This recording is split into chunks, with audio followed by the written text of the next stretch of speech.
Hello everyone. आज organic chemistry में beer and Lambert law का अध्ययन करेंगे जो अब्जॉर्प्शन सिद्धांत पर कार्य करते हैं। तो ये अब्जॉर्प्शन लॉ क्या होता है? जब लाइट सोर्स को निकोल प्रिज्म में से गुजारा जाता है तो प्लेन पोलराइज्ड लाइट प्राप्त होती है। उस प्लेन पोलराइज्ड लाइट को समतल ध्रुवित प्रकाश कहा जाता है। जब वह लाइट उस बीकर में से गुजारी जाती है तो वह मोनोक्रोमेटिक लाइट होनी चाहिए।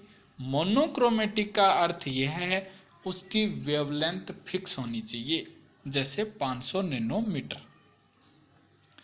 अब उस लाइट को जब उस बीकर में से गुजारा जाता है या उस क्यूवेट ट्यूब या फोटोसेल में से गुजारा जाता है तो मैंने लेफ्ट हैंड साइड में 9 गोल बिंदु के रूप में शो कर रखे हैं, जिसे फोटोन के रूप में मैंने शो किया है। उसमें से 5 फोटोन ज्यों ज्यों ये इंसिडेंट लाइट की इंटेंसिटी गुजर रही है, ज्यों ज्यों फोटोन क्या होते जा रहे हैं, अब्जॉर्ब होते जा रहे हैं। और उसमें से कुछ फोटोन हैं वो आईटी के रूप में रिलीज हो जाते हैं या गुजर जाते हैं। तो प्रारंभ में कितने फोटोन थे? 9। तो उसकी इंटेंसिटी क्या होगी? हाई होगी। उस सॉल्यूशन में से कितने फोटोन गुजरे? 4। उसकी इंटेंसिटी 9 के कंपेरेटिवली क्या होगी? कम होगी। कितने फोटोन ऑब्जर्व हुए? 5। इसका मतलब सोल्यूट सब्सटेंस द्वारा 5 फोटोन हैं वो ऑब्जर्व किए गए। उनकी कोई फिक्स वेवलेंथ होगी जिसको डिटेक्टर के थ्रू कंप्यूटर के अंदर एक आरेख प्राप्त होगा। उसके थ्रू अपन स्टडी करके अपन पता लगा लेते हैं कि यह ऑर्गेनिक कंपाउंड था। अब नीचे मैंने एक डायग्राम और बना रखा है।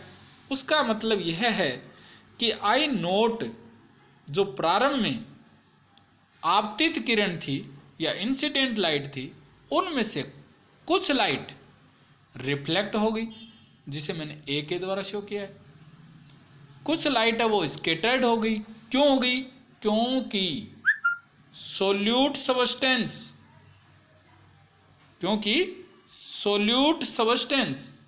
है उसका स्कंदन या कोएगुलेशन नहीं होना चाहिए।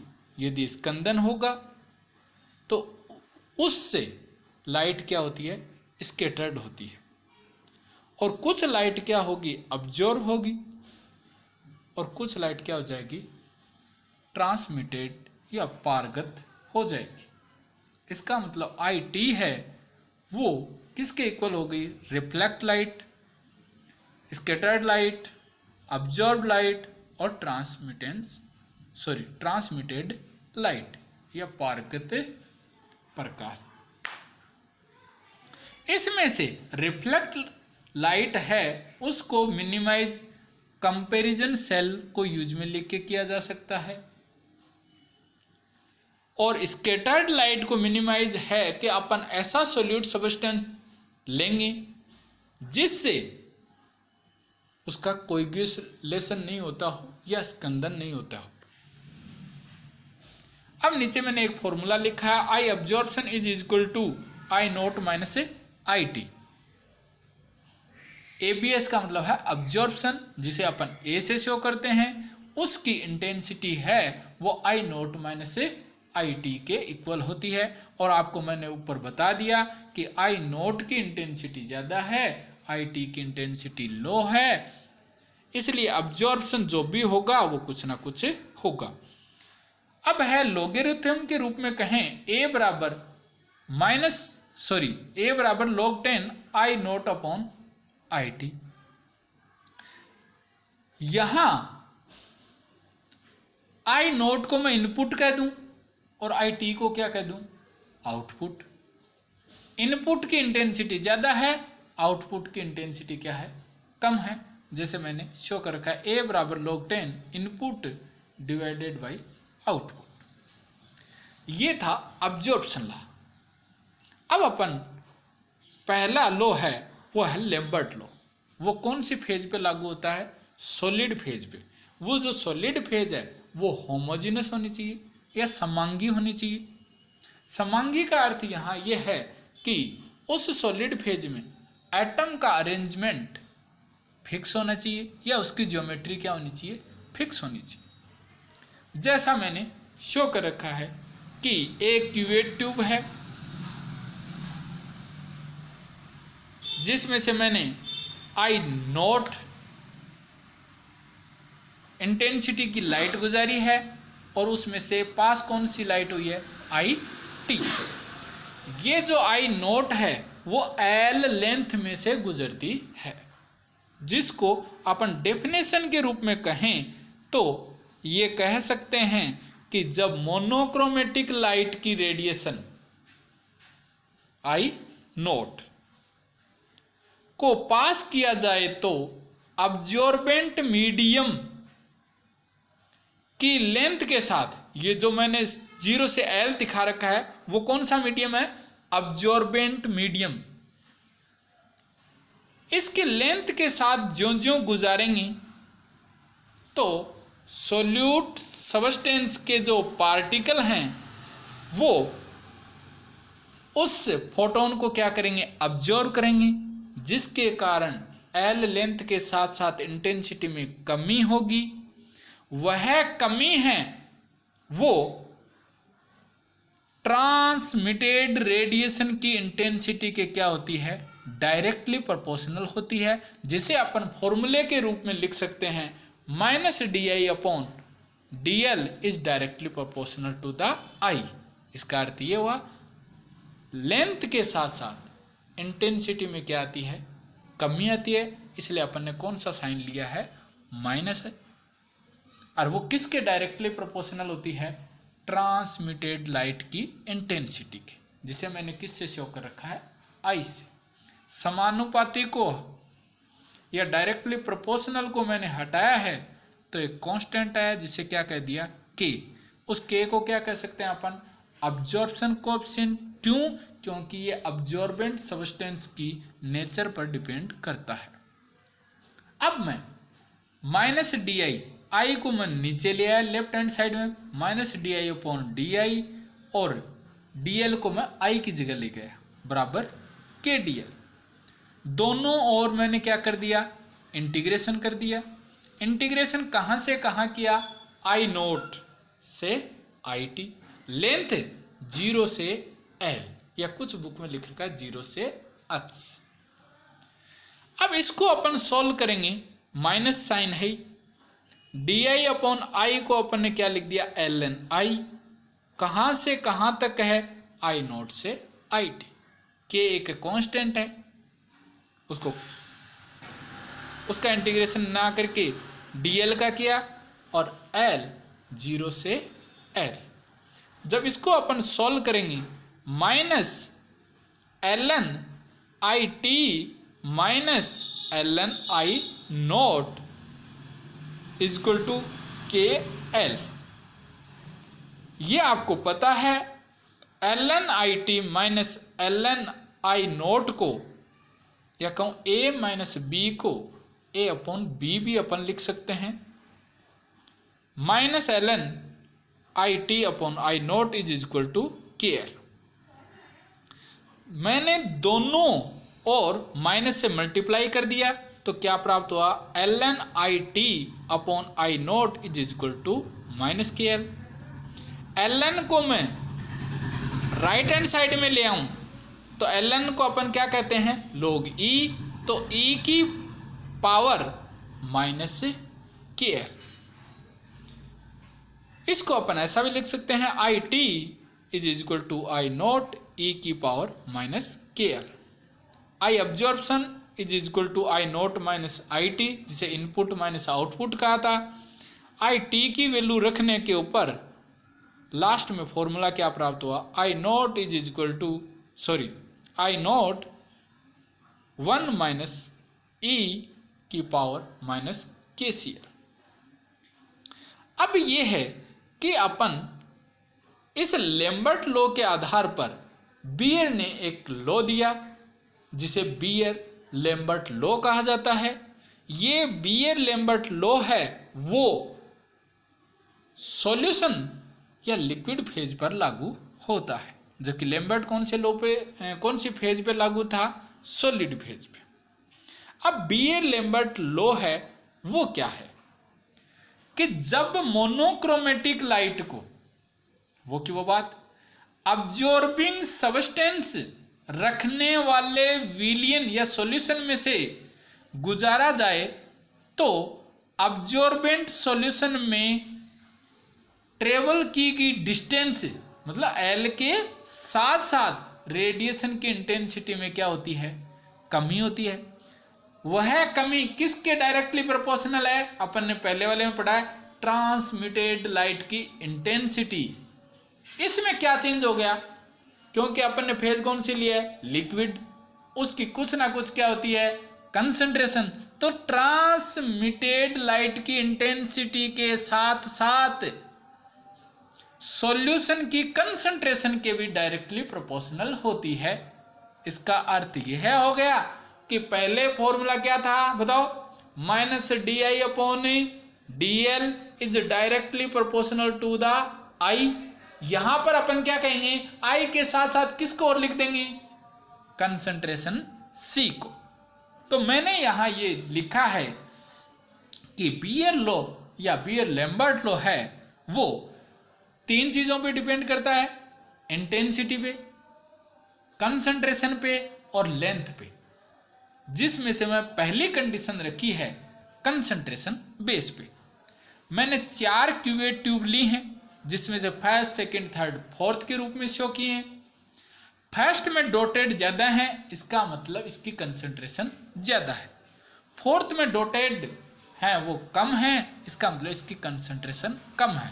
तो कंसंट्रेशन का ऑर्डर क्या हो गया, 1 is greater than 2, 2 is greater than 3 और 3 ग्रेटर देन 4।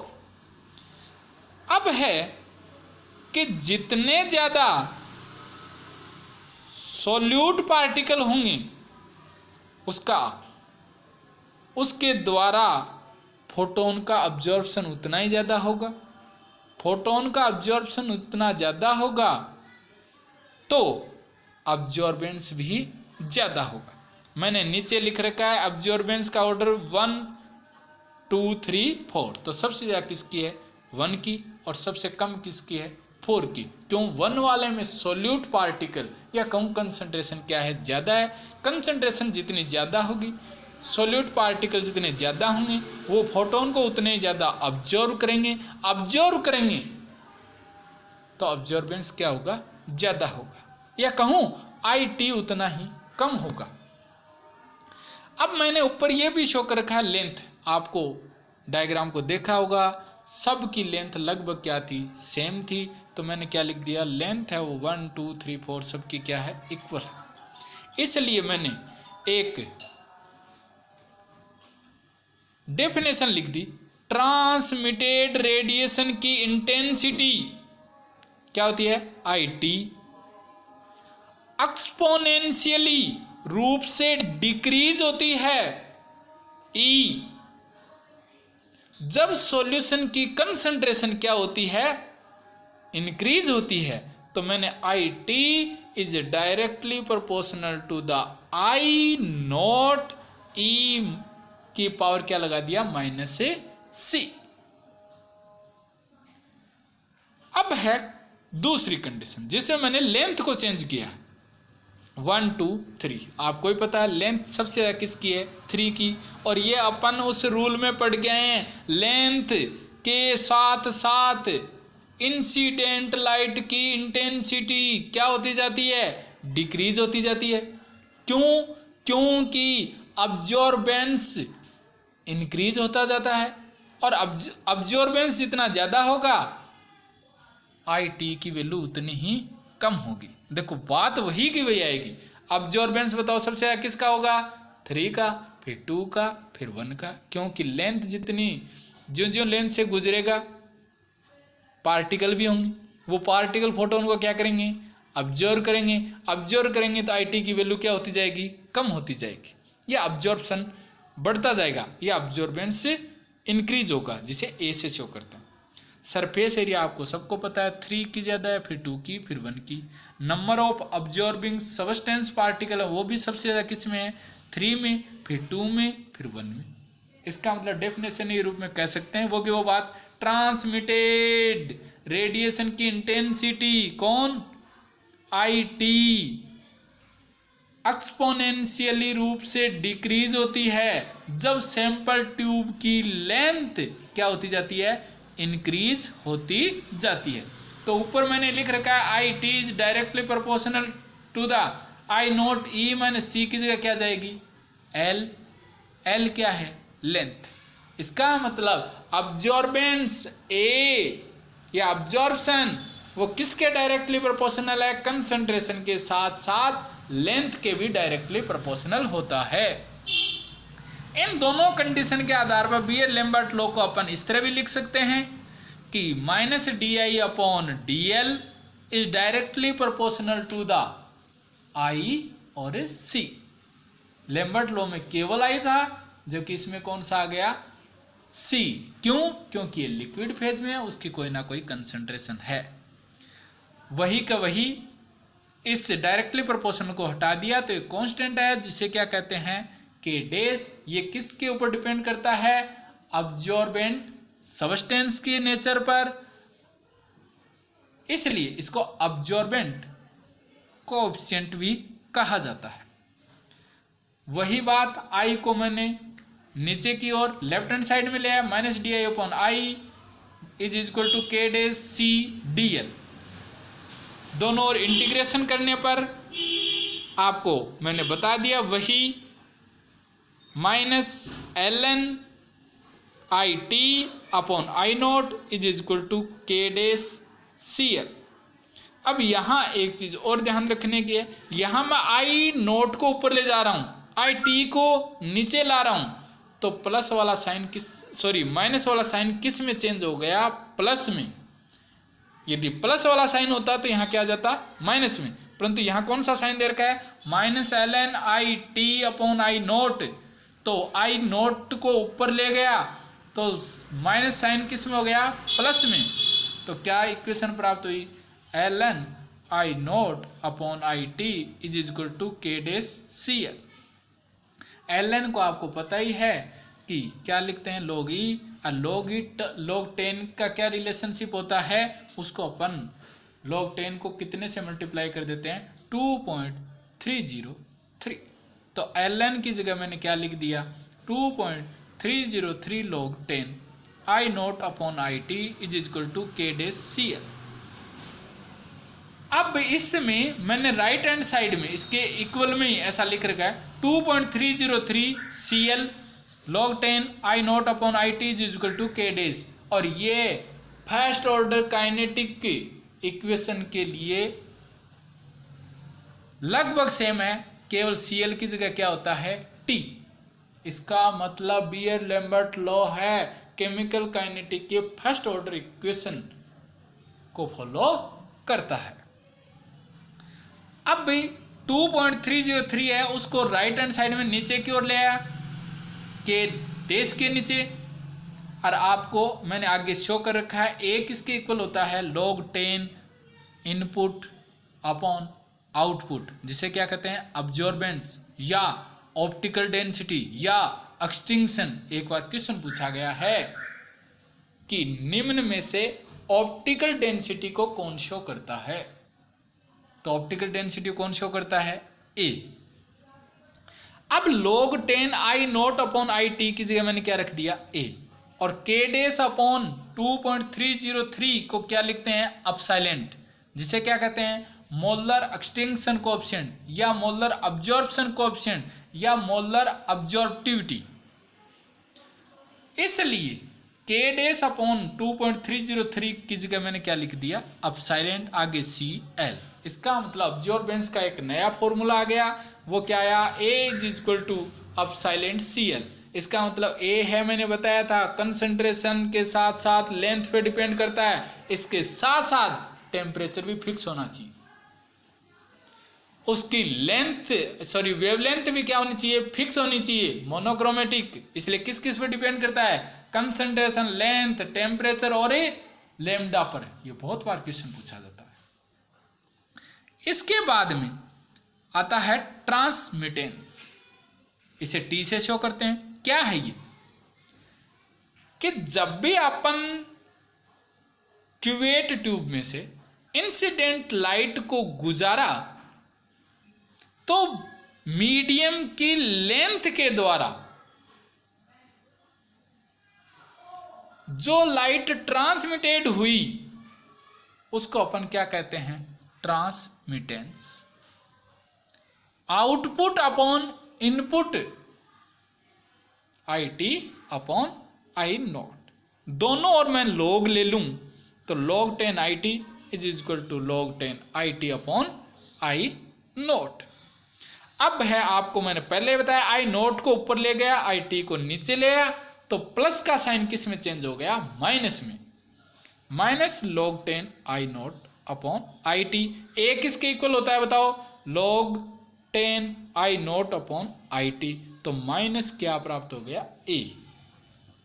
या मैं ऐसा कहूं log 10T is equal to minus A, या ऐसा भी कह सकता हूं, दोनों और माइनस से मल्टीप्लाई कर दूं, A is equal to minus log 10T। ये इक्वेशन कौन सी है, फर्स्ट। अब है T इज इक्वल टू क्या कह दूं, 10 की पावर माइनस A किसके इक्वल होता है, ऊपर दे रखा है अपसाइलेंट Cl के। अब है ऊपर जो इक्वेशन दे रखी है ट्रांसमिटेंस की, T is equal to IT upon I nought को मैं परसेंटेज फॉर्म में लिखूं तो IT upon I nought into 100 को मैं लेफ्ट हैंड साइड में नीचे की ओर ले आया तो क्या प्राप्त हो गया, T% upon 100 IT upon I note. इस IT अपॉन I नोट की वैल्यू है, उसकी जगह अपन क्या लिख सकते हैं, T% अपॉन 100। तो लिखा है समीकरण 1 में लिखा है IT अपॉन I नोट की वैल्यू रखने पर। तो अब आप ये कह सकते हो कि समीकरण 1 में तो T अपॉन I नोट है ही नहीं, यहां क्या है T, तो T की वैल्यू क्या होती है, IT अपॉन I नोट। तो अपन आगे देखते हैं क्या है, A बराबर माइनस log 10T, T की वैल्यू बताओ, IT अपॉन I नोट। समीकरण 2 से अपन IT अपॉन I नोट की वैल्यू क्या लिख सकते हैं, माइनस log 10 T% अपॉन 100। आपको थोड़ी देर पहले बताया था, माइनस को मैंने कॉमन ले लिया, log A अपॉन B को क्या लिख सकते हैं, A माइनस B। तो log 10 T% माइनस log 10 की पावर 2। log 10 की पावर 2 को अपन किस तरह लिख सकते हैं, मैंने आगे दिखाया 2 log 10। log 10 की वैल्यू कितनी होती है, 1, तो इसलिए कितना आ जाएगा 2। तो फाइनल फॉर्मूला क्या आ गया, A बराबर 2 माइनस log 10 T%। अब अपन मोलर ऑब्जर्वेटिविटी क्या है पढ़ा ना, A बराबर अपसाइलेंट Cl, वो फंक्शन ऑफ द लेम्डा है।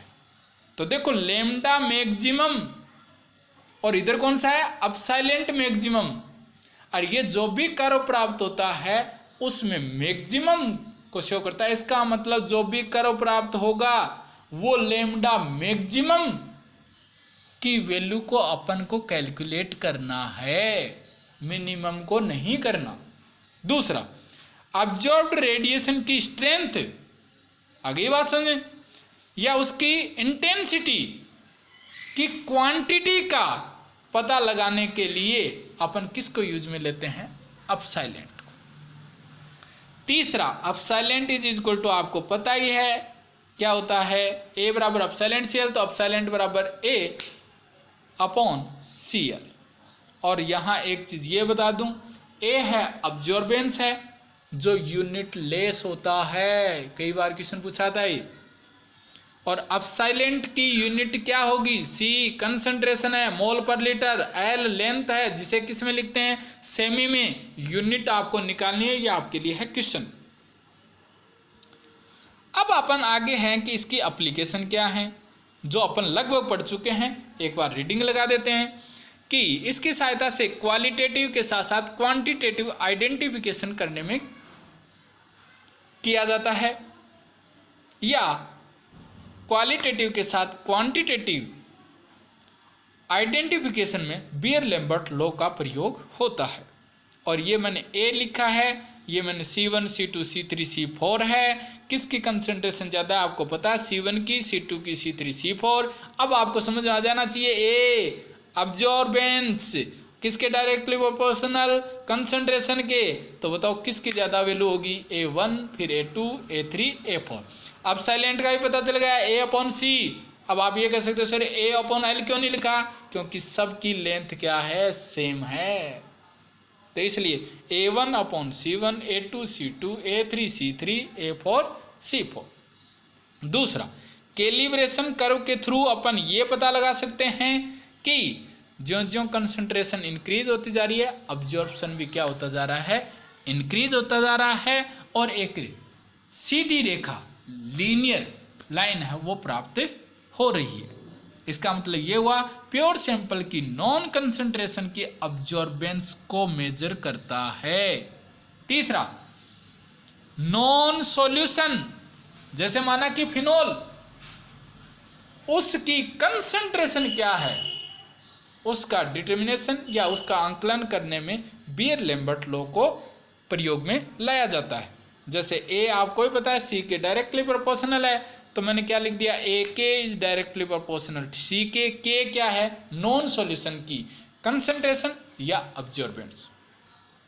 ए U is directly proportional C U, U क्या है? अननोन सॉल्यूशन की अब्जॉर्बेंस या अननोन सॉल्यूशन की कंसंट्रेशन।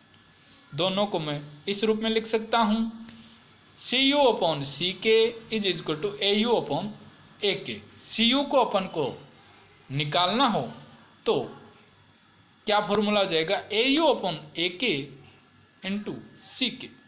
और AK, AU, CK, CU ये क्या है आपको मैंने बता दिया। अब इसमें बियर लैम्बर्ट लॉ की लिमिटेशन क्या है सब बता दिया है मैंने, फिर भी अपन रीडिंग लेना। लाइट कौन सी होनी चाहिए? मोनोक्रोमेटिक। ये डाइल्यूट सॉल्यूशन के ऊपर ही अप्लाइड होता है। क्यों? क्योंकि अपने थोड़ी देर पहले एक कर्व पढ़ा था, अब्जॉर्बेंस और कंसंट्रेशन का एक रेखा है, वो अपन को कौन सी प्राप्त हुई थी? लीनियर। तो यहाँ अपन जब कंसंट्रेशन एक निश्चित लिमिट से ज़्यादा हो जाती है तो वो एक लीनियर ना प्राप्त होकर के उसमें डेविएशन आ जाता है, जबकि अपन को कैलिब्रेशन कर्व क्या कहता है? रेखा कौन सी प्राप्त होनी चाहिए? लीनियर। इसलिए यहाँ डेविएशन आता है। इसका मतलब ये केवल किसके ऊपर लागू होता है? डाइल्यूट सॉल्यूशन पे। तीसरा है वो मैंने बता दिया आपको। चौथा क्या है? सोल्यूट सब्सटेंस के मॉलिक्यूल की नेचर में एसोसिएशन, डिसोसिएशन और हाइड्रोलाइसिस नहीं होना चाहिए। मतलब क्या है? एसोसिएशन कि ए और बी आपस में जुड़ने नहीं चाहिए। इसका मतलब सॉल्यूट और सब्सटेंस हैं, सॉल्यूट और सॉल्वेंट आपस में रिएक्शन नहीं करने चाहिए। दूसरा, डिसोसिएट कि जो भी अपना सॉल्यूट पार्टिकल है वो दो पार्ट में डिवाइड नहीं होना चाहिए। हाइड्रोलाइसिस, जो भी अपन लें वो डिसोसिएट होकर के हाइड्रोलाइसिस नहीं होना चाहिए। और टेम्परेचर क्या रहना चाहिए? फिक्स। सॉल्यूशन का पॉलीमराइजेशन नहीं होना चाहिए, ये बात याद रखना। पॉलीमराइजेशन जैसे स्टाइरीन, बेंजीन के ऊपर विनाइल ग्रुप, पॉलीस्टाइरीन आपने पढ़ा होगा प्लस 2 में। इसका मतलब पॉलीमराइजेशन नहीं होना चाहिए। जब ए है यहाँ अब्जॉर्प्शन, ए ऑप्टिकल डेंसिटी, ए एक्सटिंक्शन, माध्यम की पीएच, मीडियम की पीएच पर निर्भर करे तो कौन से सॉल्यूशन का यूज करना चाहिए? बफर सॉल्यूशन, जो पीएच चेंज का क्या करता है? विरोध करता है, या कहूँ पीएच चेंज नहीं होने देता। ये वीडियो आशा करता हूँ आपके समझ में आया होगा। यदि कहीं कोई बात नहीं समझ में आए तो आप मुझसे पूछ सकते हो। थैंक्स।